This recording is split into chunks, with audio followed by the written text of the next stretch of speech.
Hey, everybody. I didn't realize I'd be the only one here for a minute. I tell you, so I was just telling Mr. C that this is not like riding a bike, and instead, it's kind of far forward. It's kind of hard. So, sure enough, as soon as I'm about to get ready, you all saw what happened. All right, is this the show? Let's go. Yes, this It's is go time. definitely the show. Oh man, so thank you for joining. This is our first live stream, Mr. C, in a couple months now, I think. Oh, I didn't check dates, but it feels like it's been longer than it should have been. It's definitely been a while. So it's great. Yeah, so for everybody else, I don't see this guy normally, right? We're in two different parts of the country. We have a very long text chat that's been going on forever, but that's otherwise I haven't seen you in whenever was the last live stream. Yeah, that's a good while ago. I mean, keep the story a little condensed. It's like the Yeah. time we split to different grade schools and different high schools, and then there were some postcards, and then there were some doorbells, and it's like we're kind of recreating that, but now here with on the channel. So, That's right. yeah, hey, it's real. It's good to be back. It's real good to be back. Here we Well, and are. you were even on Casual Crafters channel, and not even this one. I take that back. I saw you on a different live stream rather than this one. Well, Crafter and J Spy, if you happen to join us tonight, it was cool to come back to the YouTube waves, to the airwaves in through the format of Casual Crafters channel. I was happy to be a guest over on somebody else's spot, and now I'm happy to be home. You know, it's you know, there's no Good place like times. home. Good times. Yes, and then yeah. So as I was, so in addition to my technical issues earlier, I screwed this thing up two other times. Once was getting the AM PM wrong, so that was great, and then and then I screwed it up again by your time zone versus my time zone. I'm in the Pacific, you're in the Central, and yeah, chaos ensues. But we're all together here. Well, and I'm going to say we're taking our yeah worldwide. I'm bad. I'm nationwide, Right. says ZZ Top. We're taking our game and raising it to another level. And specifically by that, I mean, we've often had to confess our own ignorance or realize we missed a point or maybe some piece of research had escaped us. So that has been a regular feature of the channel and of the show to admit what we don't know or what we can't figure out. So let's raise the bar and screw up some time zones to be excellent at that feature of our show. Yes, absolutely. Yes. All right. So since it's been so long, Mr. C, since our last chat, we've got a lot to cover here. Oh, yeah. We haven't talked about That's Moon a Knight, crowded thumbnail. That's a lot of thumbs.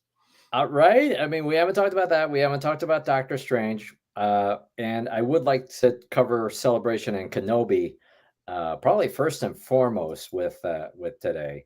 But before we do that, Mr. C, what have you been up to in the 2 months since we were last together? Well, what Or you've whatever been it's doing.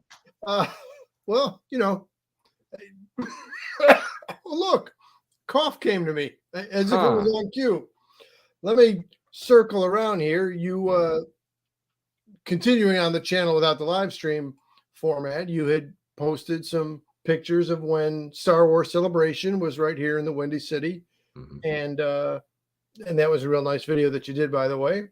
But the full circle piece of it is at that time, I made it through a day of Star Wars Celebration and maybe a 0.5 of the second day because I wasn't feeling good. But I thought, well, day will go on. I'll feel strong. I'll be good. But by, I don't know, 10:45, something like that, I was plopping myself outside of McCormick Place, hopping in a cab for one of the least comfortable cab rides I've had in all my days. But hey, just so as that has gone full circle, COVID was knocking on the door. trying to stomp around, and I was slipping the jab, I was bobbing and weaving, and COVID couldn't find me. COVID couldn't land a punch. But as the rounds of the fight continued, COVID found its way. And so the gift that it's left with me is this wonderful lingering cough. And let me tell you, I treasure this special, beautiful lingeringest of all the coughs of all my days. But again, sometimes you got to plot 3 points. So we got some things in the rearview mirror, and some things are up on the horizon on the dashboard. And I'm looking forward to coughing as minimal as possible. Oh my goodness. C is for circle. Yes. And Mr. C is for cook. No, it's for COVID. Oh no. That's brutal. Brutal. Well, so I've had a better run than you have had. Did you put in your X-ray? Is that in the pics coming up about your? I should have done that. So for folks, I broke my clavicle a year ago, and it seems to have finally healed. Yeah, I should have put up a picture of my X-ray, huh? I didn't think to do that. Maybe next time. Maybe next time. Yes. While you've been out, I've published a few videos, and thank you everybody who have continued to watch this channel. I am happy with a couple of the recent videos. One that I have been dying to do for a long time, which was putting together a video about my celebration swag from 2019. It was a lot of fun participating in the Star Wars Celebration swag exchange, and we're just giving away stuff. I had a lot of fun doing that. So I wanted to put together a video to kind of remember all of the stuff that I got. So I did that. I had a different video about the HasLab Reva lightsaber, which is getting some amount of traction. And I just published the video about the Mandalorian exhibit. So still publishing on this channel while you've been out. And on the fun front, this was how I spent Wednesday. I saw Tears for Fears and Garbage up here in Northern California. That was fabulous. And I did see, and this is actually a good transition. It'll get us to Star Wars Celebration. So, I wasn't going to go. I had the tickets. I thought about it. I even talked about this in a different Star Wars Celebration video about how I was kind of on the fence, and I kind of decided I was not going to go. I had other things going. I actually had my wife's friend had a memorial to go to. He had passed away earlier, so it was a memorial. I had to go to that. I wanted to go to that. So, yeah, I was already going to miss at least the day of celebration. So I wasn't going to go. And then a friend of mine from high school texted me saying, "Hey, are you in LA?" No, I'm not in LA. "You want to go to the New Kids on the Block concert?" I said, "No, I don't want to." And then I thought about it, and I said, "Oh, okay, yeah, I'll go." So I saw the New Kids on the Block mixtape tour, which stars obviously New Kids on the Block, Rick Astley, En Vogue, and Salt and Peppa. And I tell you, I had the best time. I had the best time at this thing.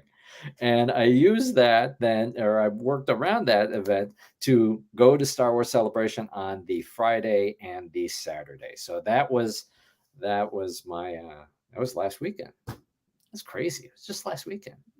We've had this expression, a couple different expressions. One of them was too much entertainment. Yeah. You put like another 2 in front of the 2 on the too much entertainment, or you raised the bar of all the bars of all our history of too much entertainment into one weekend. And boy, I just said we had 2. And we were kings. Speaking of our younger days. Yeah, that is true. Did I buy a New Kids on? No, I did not buy. I am not a blockhead, so I did not buy.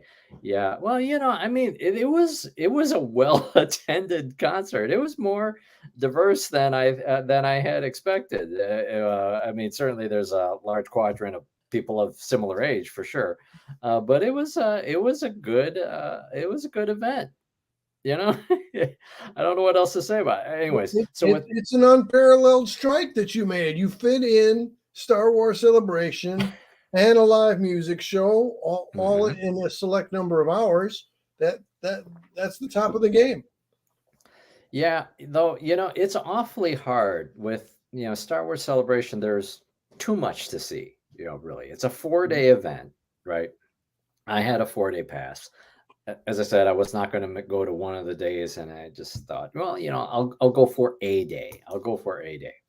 And then I changed the flight. So, okay, I'll go for kind of like a half or 2 days. And it worked out enough for me. It's a lot of walking, a lot of seeing stuff. I'm going to flip some things. So this, I got to see the HasLab Reva lightsaber, that was newly debuted there at the Hasbro booth. You get to see some new toys. These are the Macquarie-inspired Darth Vader and Ben Kenobi action figures that will be arriving at Shop Disney, hopefully very soon. I also enjoyed seeing cosplayers. Like, I don't know if you've seen these two. These are the cosplay parents. They're very popular on Instagram and Facebook. And so I got to. This was a highlight for me. And other cosplayers. I loved this Max Rebo costume. I could do a whole separate video, or I do want to do another video where I've captured all of the cosplay. I didn't do a lot of pictures actually of the cosplayers, but I do want to do like a highlights or a summary video.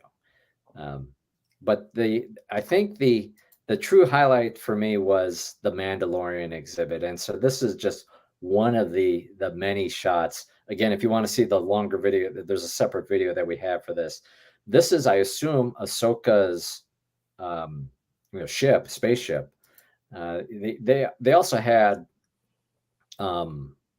costumes and props. That's the Frog Lady, the pram used by Grogu. It was just absolutely spectacular. I was that's the kind of thing that is right up my alley. I didn't go to many. Okay, I don't know what that even means. All right. Okay. Just strike that from the record, and I'll come back and all right. Explain that some other time. But anyways, that exhibit was right up my alley of seeing the Mandalorian exhibit. This was fabulous. This was from the Bandai exhibit where they had this Darth Vader samurai outfit. There were a lot of cool things at that one. And it's a beautiful piece. But I think if there was a very close second favorite moment to Star Wars Celebration for me, it was seeing people that I otherwise watch on YouTube in person. And so here you've got the Bombad cast folks. You've got Jerry and Scotty, along with the Holo Chronicles guys, and Pete from Around the Galaxy. This was and that's Nick from Podcast of the Wills. That was a big highlight for me. I do Patreon. I think one or two out of that group. I'll do better. I promise to do better. But that was really great to see people in real life, and they're just as nice in person, if not more so than through the screen. So I had a good time. I'm glad you had each of those different elements, and back in the day when we're in the same time zone and stuff, and in a younger set of years than we are now, and we're doing the comic convention or other events, and it's just sometimes you get a real good musical show or a real good agenda in front of you, and it's just something to remember for years.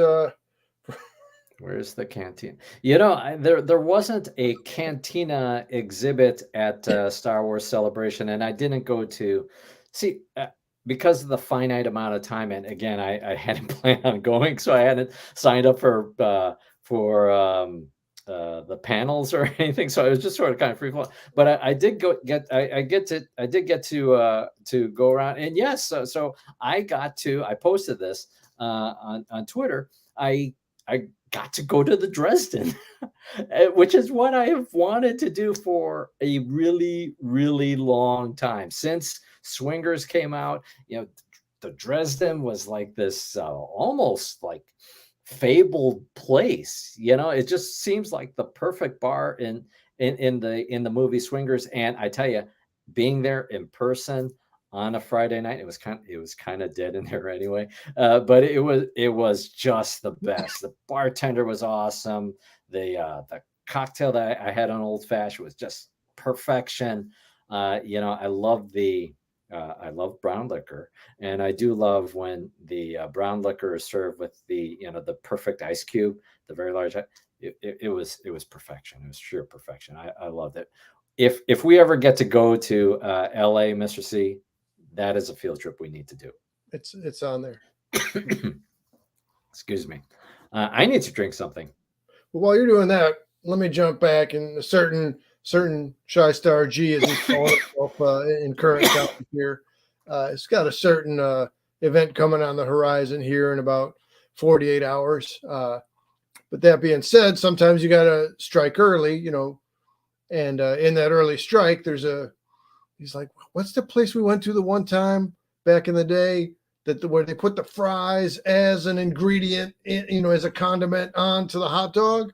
And it took me a minute. I'm like, that's Gene and Jude's. And in taking me a minute, because I just looked it up because I couldn't remember. Mm-hmm. He's like, yeah. So we went back there, but again, with good reason, places have COVID protocols. So as a classic hot dog stand, where you literally stand, where there are no seats. So Gene and Jude's is being legitimately cautious, and they're like, take it to go. Don't stand in the standing area. Line it up and line it out. So as we were approaching in the parking lot, we're seeing people had like their hatchbacks open, and they were having their hot dogs in the back of their vehicle. And I'm like, all right, didn't think anything of it. I'm like, all right, well, what are we going to do? We're going to eat in the car, or we're going to replicate the hot dog stand and put the food down on the trunk of the car and eat that way. So we stood at the trunk, had a couple of dogs, and then made it a couple blocks over to a certain Hawaiian lounge that we've been patrons of back in our younger days, and had a decent show of it. So that's very nice. That's to clarify the cryptic comment that he. It's a really long anecdote, but yes, but it's good. I have yet to go to Gene and Jude's. I'm born and raised. I've never had that dog. I haven't been to Cantina New Kids on the Block. That's the story I got to tell. Oh man. So did Fanboy? No, I did not cosplay at Star Wars Celebration. Not this time. And I'd like to also apologize for coughing here. I thought I had muted myself, and I had not. And yes, I need to take it easy with the Izzy, which is not a sponsor of the channel. But anyways, I think that if there was a criticism about the Star Wars Celebration, they did. You just talked about COVID for yourself. I have been seeing on Twitter that a bunch of people have gotten COVID after the event. I think the organizers did not do a great job of enforcing the mask thing that was spelled out as part of their policy. The enforcement was poor, at least on Friday. On Saturday, I think they did do a better job, but it's showing up in Twitter of people who have come home with COVID, unfortunately. It's just, so I think that was not great. Also, and I'm waffling on how to feel about this. Since I had not signed up for the panels, I didn't get to see the reveals that have happened, like the Mandalorian trailer for season 3. I didn't get to see the Ahsoka trailer either. I've seen it now on Reddit, right? The kind of jacked up, somebody with their camera off to the side. I've seen that, but since they didn't telecast it on YouTube, nor even in the convention hall, I didn't get to see it, properly. So, I understand that there's an exclusivity to the event. That makes some amount of sense. It's different than what they did in previous years, where they live stream most of the panels, but Yeah, I don't know. So I got a little bit of funny feeling of the exclusivity, but even when you're there, yeah, you may not get to see everything. Yeah. But otherwise, I had a great time. I still had a great time. Either way, I had a really good time. I did not buy a ton of stuff, which you know me, that's odd. There just wasn't that much that was interesting to pick up, but I had a great time. And I'm vicariously appreciating that to catch the stories about it here on the channel and off of the YouTubes also. All right. Okay, so I'm just all right. So we've covered talking about Star Wars Celebration Anaheim. Let's switch gears to Obi-Wan Kenobi, the Disney Plus series. We are 3 episodes in. Mr. C, how are you feeling about this show? I'm feeling good. Again, I was cautiously optimistic. A little, first of all, for context, that Disney Plus exists is a magnificent thing. That you can have some Lucasfilm studio and Marvel Studios coming to you in a TV format on the same channel, right there. That's something that's worth appreciating, worth enjoying, worth celebrating. So now let's move into the specifics of the content. Mm-hmm. Ian McGregor, but bar none, for I don't know what his technique is or was. I don't know what he did, how much film he watched of strictly the 1977 Star Wars and the 1980 Empire, or was he getting all over the entire catalog of Alec McGuinness's entire film history? But the way he picked up on the speech, the inflections, the pauses, the tone, all of it, like he as in the classical horror genre, they've said, there is no Lon Chaney. He's only the role he's currently playing. Mm-hmm. As it was said of Lon Chaney in his era, so should be said or can be said of Ian McGregor in the current times. It's just amazing the job he does. But now, when he first came, give or take 20 years ago, 25 years ago, 24, whatever the exact count is, it's like he was so impressive at that time. But now he's had more time with the role, playing the character, than Guinness ever could. So it's great what he's doing. And then the things that they're adding in, how do you somebody who was at his prime and as we move through our life cycles, let alone the specifics of being defeated by the Order 66 and the Empire and all that, he's a broken man. Mm-hmm. And yet he has to execute, carry out, he has to protect young Skywalker, and then we're in episode 3 now, so if somebody's not caught up, I don't know, we don't have a spoiler alert, but so then he gets the call to, does anyone know, give me a little more, Jimmy, how old Obi is. So I don't know that. I do not know the answer to that. Although if I remember right, he is roughly age appropriate, because it's been 15, 20 years since his last appearance in Revenge of the Sith. So if I remember right, that he's approximately whatever would be the right age.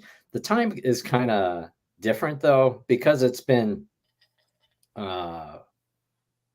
yeah, I need to do more research before these things, but I think it's been more than 15 plus years since Revenge of the Sith. So if that's the case, the kids are 10.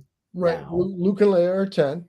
They are 10. So there's a little bit of funniness, I think, with time versus actual. So when A New Hope, previously known as and classically known as Star Wars, opens, then Luke is 19. So Jim, right. all I can say is that the next 9 years for Obi-Wan are going to be stressful and cause him to go gray at some kind of rate.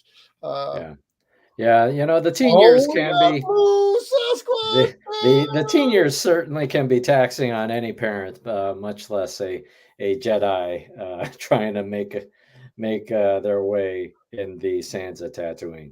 Hey, Blue, if you're going to ask, yes, we are live. Haven't been live for a long minute, but yes, we are live and happy to have you back in the chat, sir. So I'm looking down at my notes here. Yeah, I would agree. Ewan McGregor is just fabulous in the role. It's so much fun to have Ewan McGregor as Obi-Wan in our house in our house, right? Right. On the screen. It's just amazing. Without Who a could have VCR. thought? I posted this on Twitter. I think yesterday.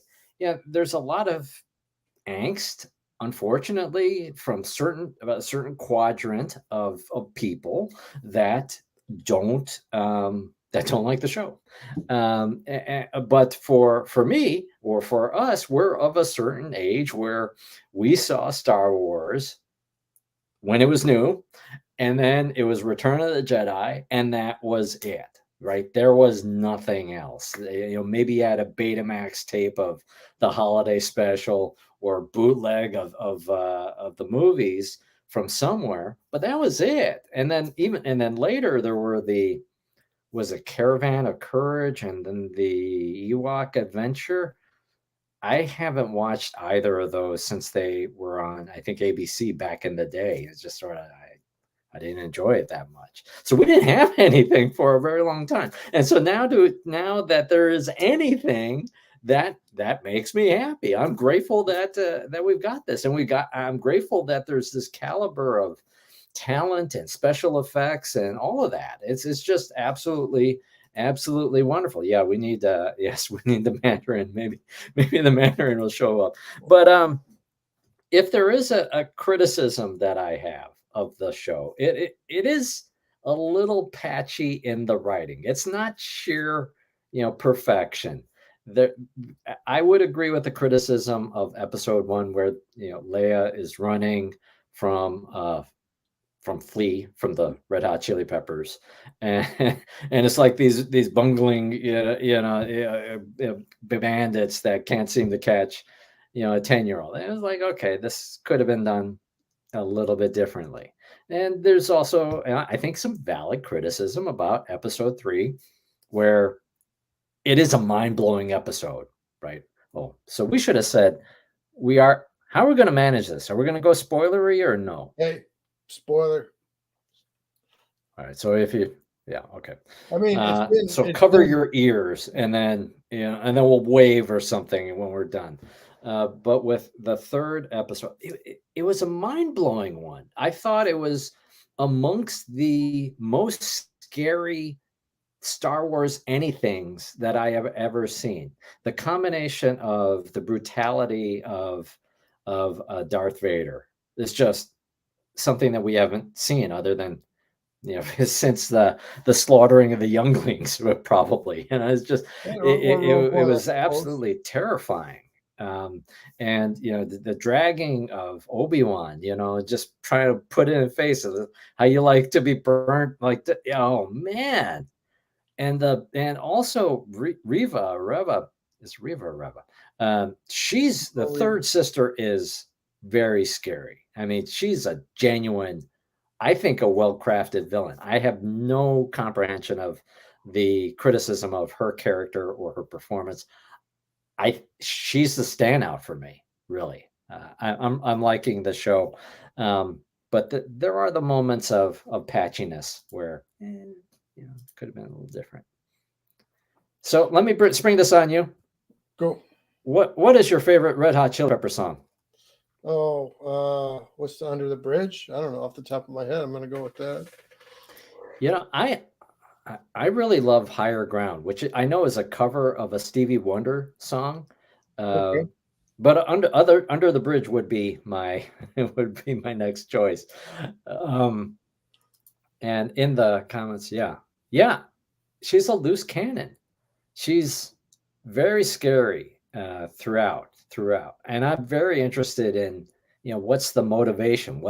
Why is she this way? Is she actually that one of the children that we see in episode 1? But if that's the case, then the first episode of Kenobi, if that's the case, then what changed? Why this vendetta against Kenobi? right? Mr. Campbell, it's like she's got a little Wolverine in her, and to pull that classic line, the best I am at what I do, and what I do isn't very nice. Well, she's pretty skilled at what she's doing, and she is not very nice about it. So she's a legit threat. And okay, Vader. So playing similar across the field there to Michael Keaton, Jack Nicholson, Batman, who made who first and all that, and Obi's Ben's all, what have you become? I am what you made me. And there's so much in that. My knowledge of the Force came from you. And remember the time we're on the planet and there was some lava and you had the high ground and you left me for dead? Well, I'm not dead. So I am what you made me. I'm a volcano of hatred and rage, and I'm going to force choke dudes all over town and leave a path of a path of destruction. I'll just say it that way. And whoa, yeah. So what I'm trying to then reconcile, and I guess it's just, you got to do what you got to do, and we're already practiced from 1977 to 1980. Luke says, you told me my father was dead. Well, from a certain point of view, right. So already from the very beginning, things are getting rewritten and reinterpreted. So that's just part of how it happens. But now you get, once upon a time, Carrie Fisher's looking in the hollow projector out of R2, and so, General Kenobi, you served with my father, da da da da da. But makes no reference to when I was 10 years old, you rescued me from kidnappers. So that's that the logical part of my brain is rattling around with that and trying to come to terms with it. But I just have to, wherever we turn off or wherever we suspend disbelief, I just got to activate that. And then the other part about, when we last met, I was the learner, and you were the master.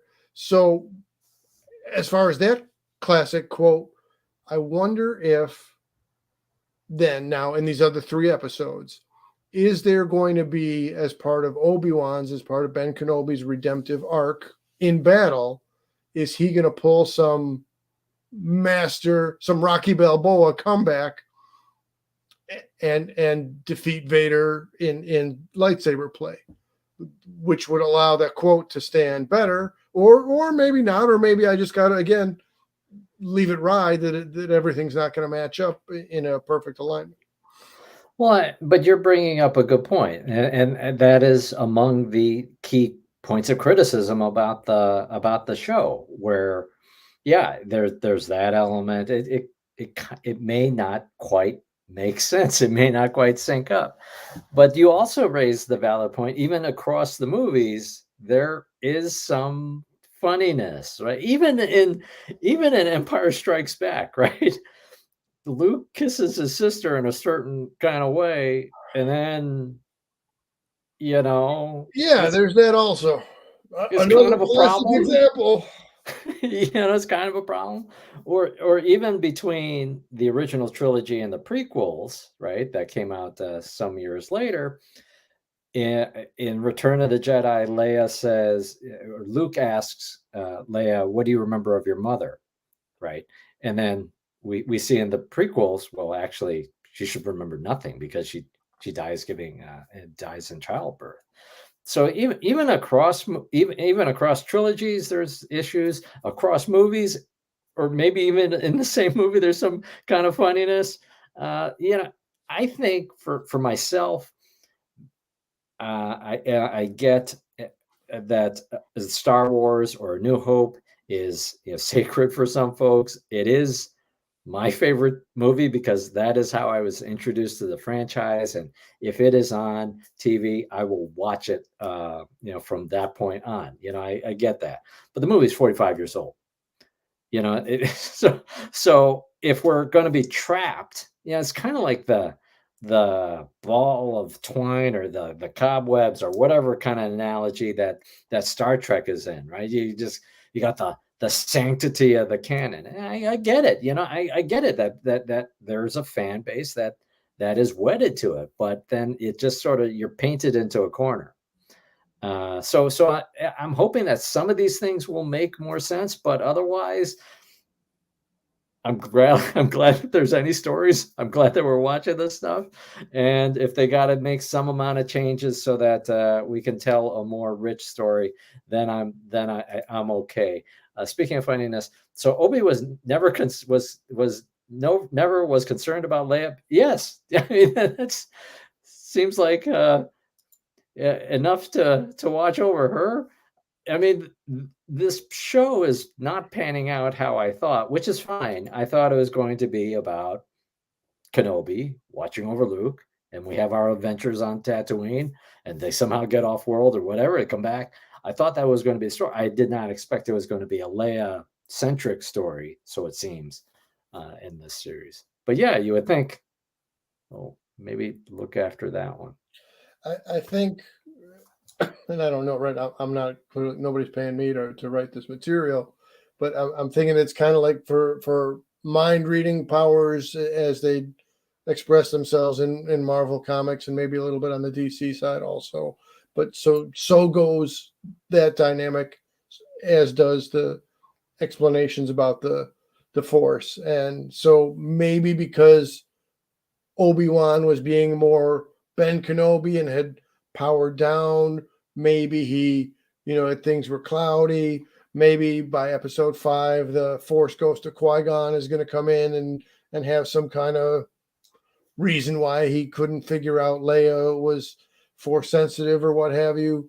But as I'm saying it, well, come on, but he knows Leia is the child of Anakin, so I mean, hey, but okay, so when as a viewer, as a person being entertained, I'm painted into a corner. My choice is, well, hold tight to that which doesn't hold together and have a problem with it, or just let the show ride and be entertained by it. See, so I'm going to contradict myself in like 5 minutes when we talk about Doctor Strange. All right. But yeah, for myself, I'm enjoying the series and I can suspend it.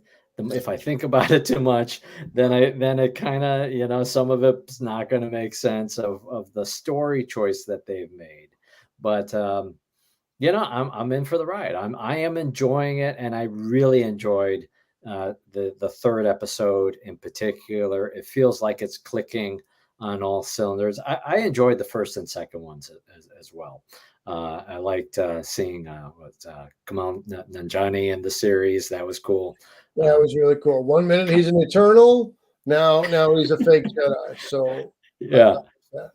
Not quite sure how the third sister didn't cut him in half, but whatever. I'll still go with it. Maybe it gives us a chance to see him perhaps later in the series. 3 more episodes may yet happen. Yeah, not that is right. Yeah, and yeah. So maybe it's a little bit sexist that why Obi-Wan wasn't paying attention to Leia. Yeah, it's maybe a little sexist.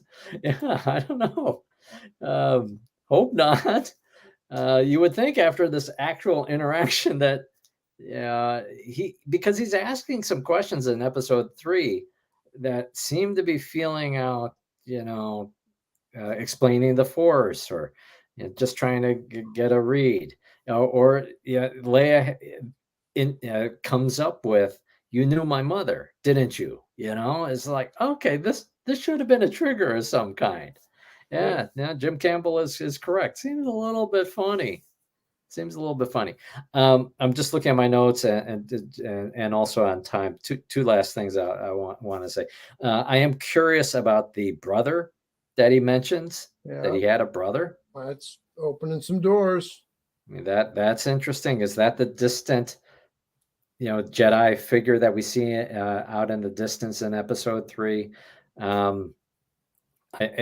don't know. I'm curious on that. Oh yeah, I also think it was the episode was scary, not just for the brutality and for Riva's vendetta against Kenobi, but also that scene where was it Freck with the pickup. And it's interesting commentary on today's society, I thought. Agree. Yeah, so maybe I'll just park it there.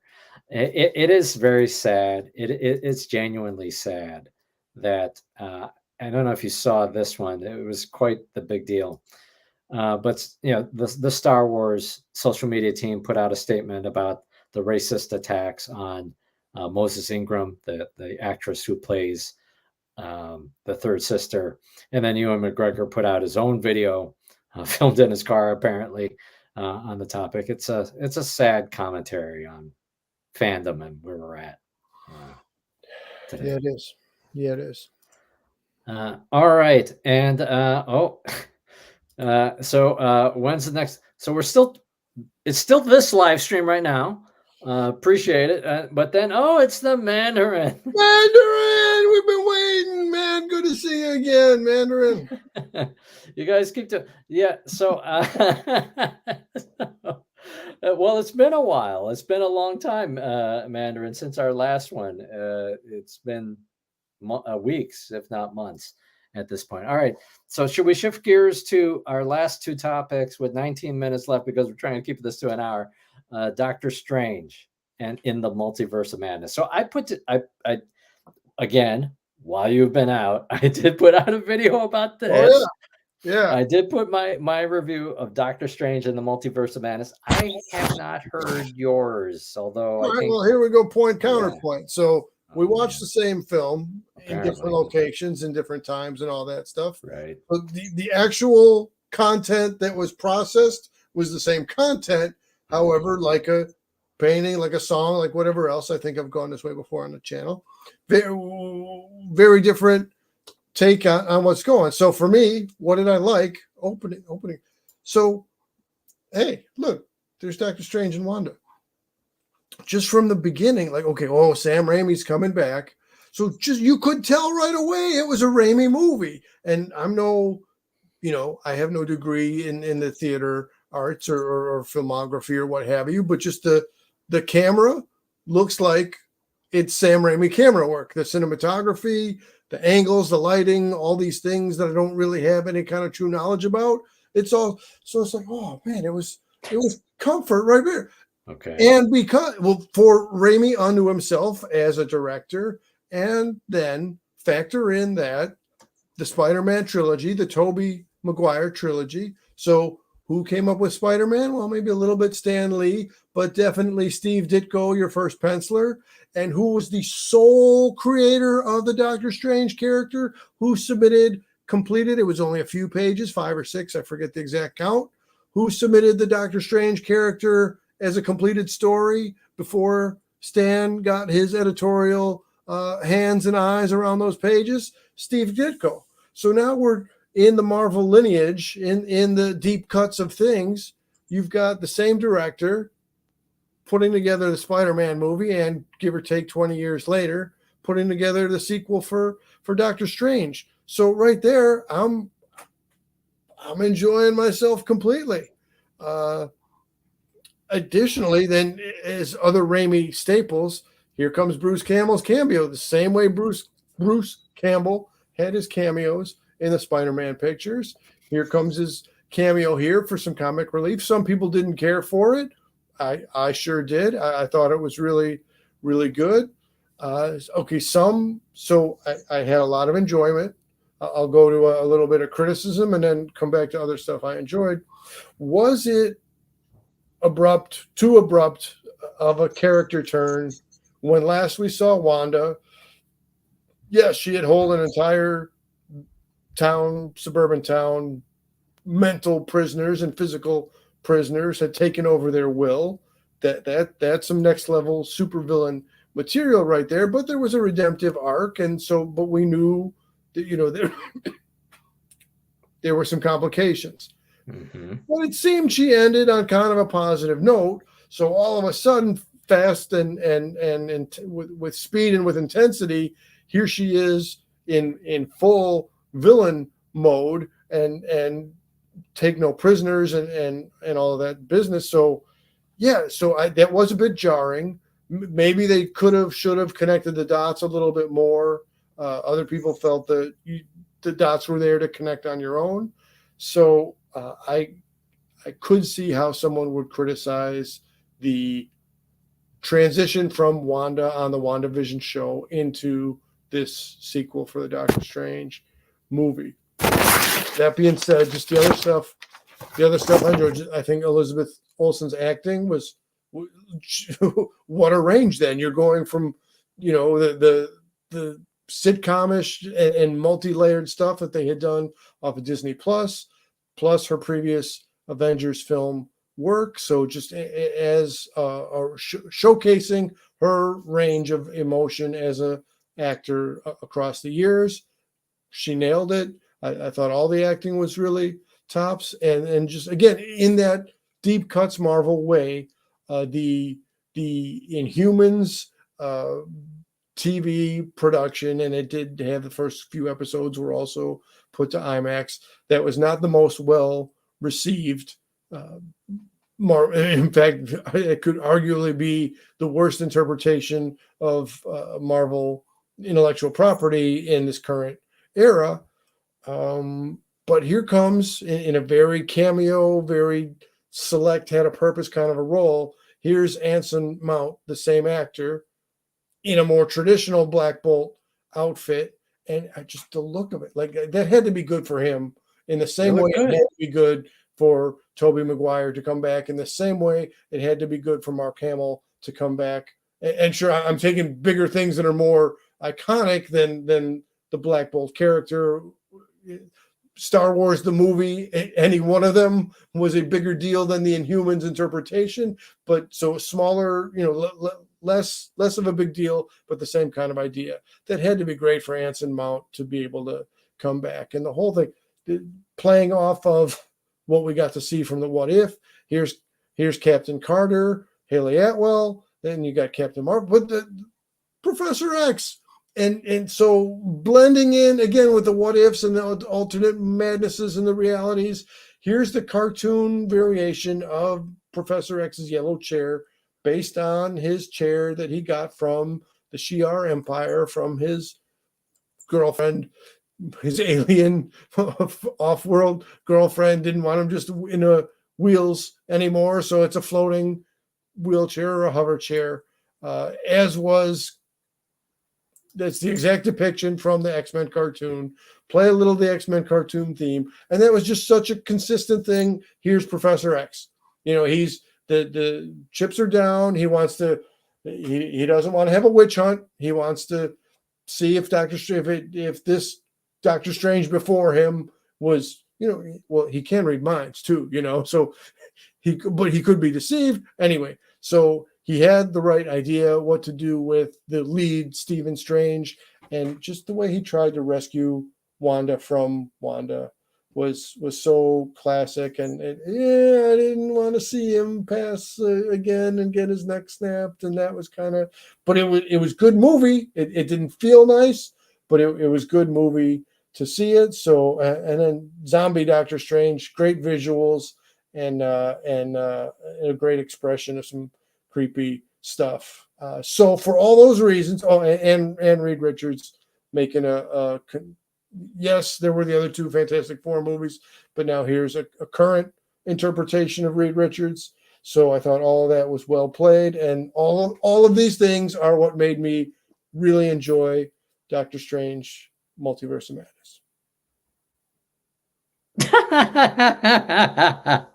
We saw two totally different movies, man. Yeah. No, let's go to the comments. Yes, Mandy is here. It's a party, and I'm a blast you voice on the drive home. Fanboy G with the famous eyebrow thing. Yes, and I'm not quite sure which emoji that Edward's got the eyebrow. Jim Campbell writes, Wanda has had a lot of bad luck. All of her family has been taken from her. And I would enjoy if Mr. C can do his point of view commentary as the Michael Pena Ant-Man delivery. Yeah, so I already did my video about it, and if you're watching the replay, we'll add the link up above. But it was okay. It was okay. I give the Marvel Studios folks credit for pushing the envelope, trying a different genre. pushing deep into that horror genre is unexpected, and they were, I think, very bold about it. Very bold. It is not a movie that you want to take, a 10-year-old to, or a very young Wait a kid. minute. Plenty of 10-year-olds, it's not for them. But around here, certain 10-year-old wants to test the water. All right. 9 or under. 9 or under. but that's what added to my enjoyment. There was a set of years where I wasn't making Marvel movies, but for a rental or a streaming, and to be able to sit in the theater, and sure, it's not the exact same enjoyment I had with my younger niece at the time of seeing the Spider-Man motion picture, the first Toby picture, but hey, that for me, that added to my enjoyment. No, that's excellent. That is excellent. Yeah, I did not take my 15-year-old to it because she doesn't like horror movies, but I took the 12-year-old because he really wanted to see the movie. Otherwise, I was not going to take him. I thought it may have been a little too scary. I just spoke about on with Kenobi how I'm okay with not being painted into the corner and trying, to violate canon a little bit, right? Here with WandaVision, just last year came out. And here with this movie, it feels like, oh, we've kind of undone that, or we've neglected parts of, or we were picky choosy about what to take from WandaVision. We got that there's kids, and that's kind of all we took away from it. Vision never shows up, which is bizarre. America Chavez is in there and grossly underwritten. It is just they did a disservice, I think, script wise to that character. Even the explanations of her motivations don't make a whole lot of sense. And it's not that hard to have written it in a way where it would have been more compelling, that the kids are in danger of some kind. You actually hear that happening in the end credit scene of WandaVision. But instead it's, well, I want to get reunited with the kids. And why am I going to kill America Chavez? Well, because in case they get sick. I mean, she actually says that. It doesn't make sense. It's just I think a poor script for that film. I didn't like the characterizations very much. Some of the sequences didn't make sense.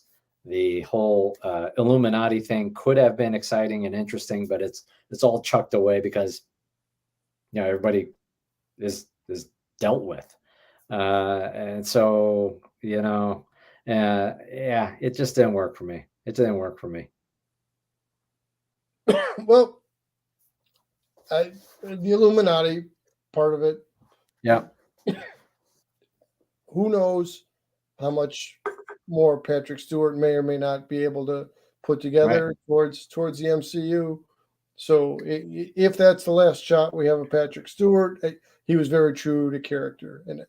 So no, that's true. But one of the criticisms about the Patrick Stewart appearance is that he had a conclusion in Logan that was a nice wrap of that character, and so now they drag him back into this franchise to just but that's a different Professor X. He's from a different from a different group. Right. Yeah. So I don't know, but I am glad that your kid had a good time with that film. My kid had a mostly good time with that film. Also had some criticisms about it, but he had a mostly good. Yeah, and this is another thing. So with the Marvel Legends Build-A-Figure, you build that guy, the Green Bull guy. And he shows up twice in that movie. He shows up at the beginning. He shows in the in the training or the battle, and then he shows up at the tail end, in training. I think that his sequence ended up on the cutting room floor. That's why the Green Bull guy is a Build-A-Figure. So you would think it's of some significance, and he even gets a credit at the end.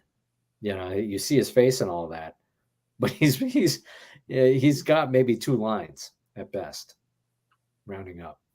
Maybe there's some cutting room floor going on, and absolutely, I haven't cross-referenced the IMDb credits, but I'll say that. But that's the point counterpoint though. He click back and see where he dropped his hole. I'm the time where I was brutal coughing. He absolutely brutal. Putting together a non-live video. Anyway, there was a time where you got a young Wanda Maximoff and a young Pietro Maximoff, and their caregiver. See that now? I didn't do my homework, so anyway, so here I go exposing my ignorance again. So so I don't know, was this green character a bull or was it a cow? That I'm not sure. But so Magneto, you similar to Anakin, you got to get the twins away from the dark side or mutant superiority mindset of the father. So for a time, the little tiny Wanda and little tiny Pietro were in the care in Wongador. I don't know if I've ever said that out loud before. Anyway, so it was a cow person, a humanized cow, the high evolutionary, doing some Dr. Moreau kind of stuff, putting human DNA with animal DNA together. And so you have a hybrid cow human being the caregiver for little young Wanda and little young Pietro. Now, maybe the green bull is something slightly different, or maybe I didn't do homework, but that's, for me, that's best as I know, that's what the connection is. Yeah. Okay. All right. Pick up a comic, guy. Pick up a comic. I did not. Wally World. Yes, that's right. Yeah, even the moose had more lines in National Lampoon's Vacation than whatever the green bull guy is. All right, so we got like 3 minutes left on Moon Knight. Let's quickly talk about Moon Knight, Mr. C. So we got to like episode 4. We didn't talk about 5 and 6. Yeah, episode 4 for us. Episode 4 for us went similar to how Doctor Strange 2 went for us. A little blue. Well, Blue's coming in with that. Okay, I know, Blue. Oh, there we go, Blue. I was ready for you. This is live. We are live, Blue, and we're happy to have you. So for Moon Knight, I rewatched just earlier today. I rewatched episode 5 and episode 6 because it's been so long. I couldn't really remember. So I thought episode 5 was a really, really strong episode, going into the whole history of Mark and Steven and Mark, and their very different perspectives on things. For example, toward the end of episode 5, in the latter quarter of episode 5, it was Steven saying to Mark that Khonshu took advantage of you. You were, so, and again, they're the same person, but they're very different fictionalized components of the same person, and just the different ways that they're in conflict with one another, and the different ways that they're trying to look out for one another. It's a very brotherly relationship. And so I was really, really good with episode 5. My previous recollection of episode 6 was it didn't live up to, it didn't end the series as on as strong of a note as I wanted to. So then either I lowered my expectation, or I just was in a different kind of a mind frame today compared to my original watching of episode 6. I thought they did a really great job. Again, the visuals, the CGI, the animation of the hippo form of Tari, the Godzilla size battle between the alligator and the Khonshu.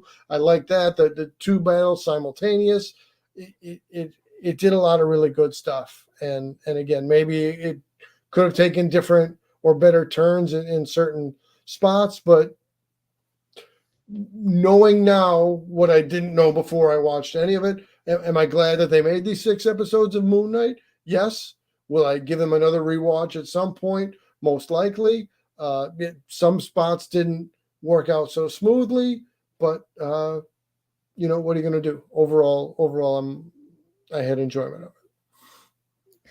Yeah, I enjoyed the series. You know, Marvel on its worst day is still better than a lot of other shows. This one ended up being, I think, second from the bottom for me for the MCU TV series. At the very bottom is What If.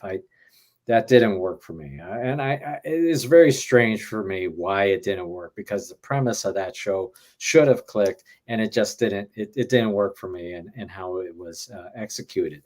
With Moon Knight, it would have been great to see more Moon Knight in the series, but I understand the approach. It was an origin story. I thought episode, I think it was 5, was very bold in exploration of psychological and physical abuse. It's a very powerful and tragic story, and I give them kudos for, you know, telling that, having the confidence to be able to tell a story like that in the Disney Plus format. That's a bold choice. I thought episode 6 was my favorite of the series. It felt a little rushed. I would have liked a little bit more time with everything that was happening.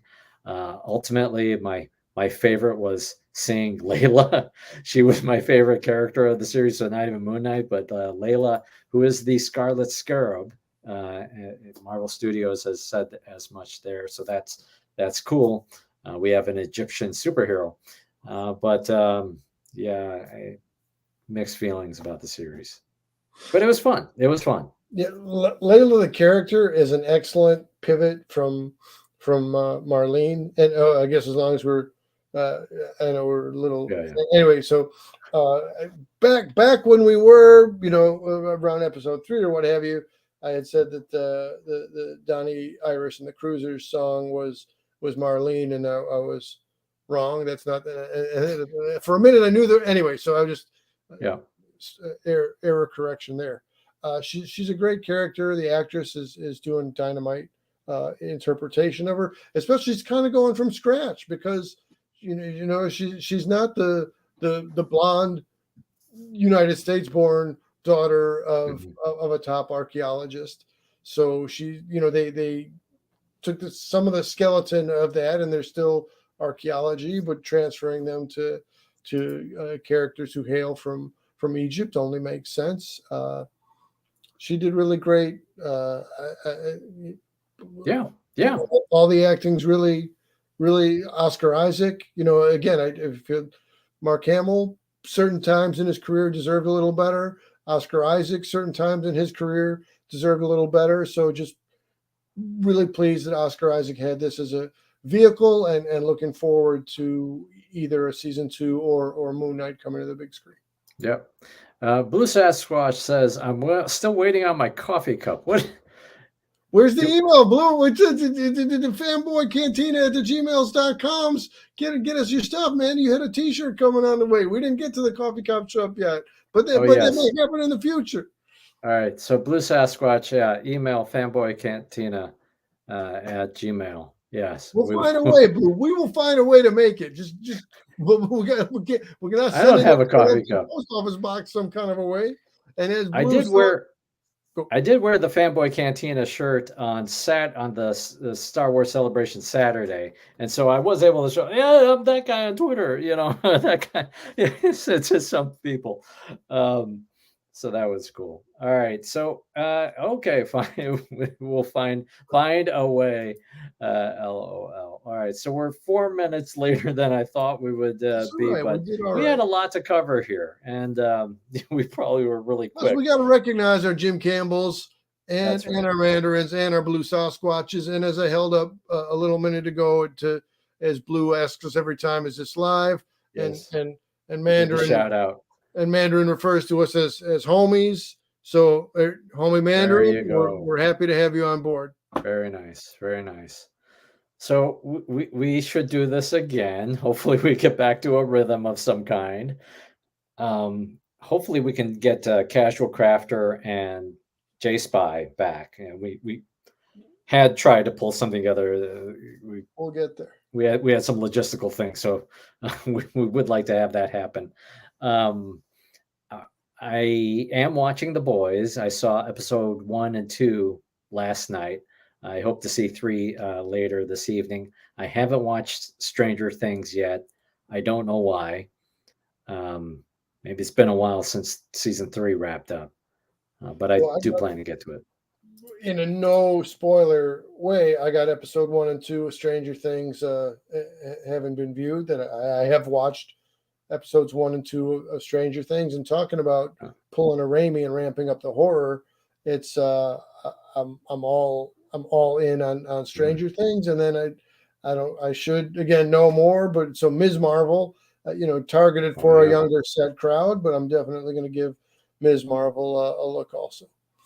Yep. No, looking. I am looking forward to that one. She-Hulk. I'm not quite sure. That trailer was a little different, but I am looking forward to Ms. Marvel for sure. Well, and we've got Thor: Love and Thunder later this summer, so there's that. The show must go on.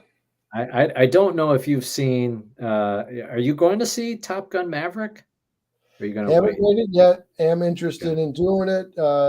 So yeah. Of all the things to, now that we got caught up on this, now we'll have a round 2 of the catch ups and. Oh yeah. Blue Sasquatch says, I asked myself the same question about Stranger Things. Just can't. Yeah, it's weird. I think it's the amount of time that's passed. Like, I don't remember much of season 3 at this point. I remember the battle at the mall. I remember that Hopper disappears. But I don't have that much more to go on. So that's probably part of what's holding me back. All right. Well, anyways, any closing thoughts or comments, Mr. C? Glad to be back. Glad to continue the conversation. Again, as I say, that began at a certain grade school playground at recess and lunch and all that. Glad to continue this conversation in the current times and the current days and the current ways. Again, there's plenty of other content for us to get to.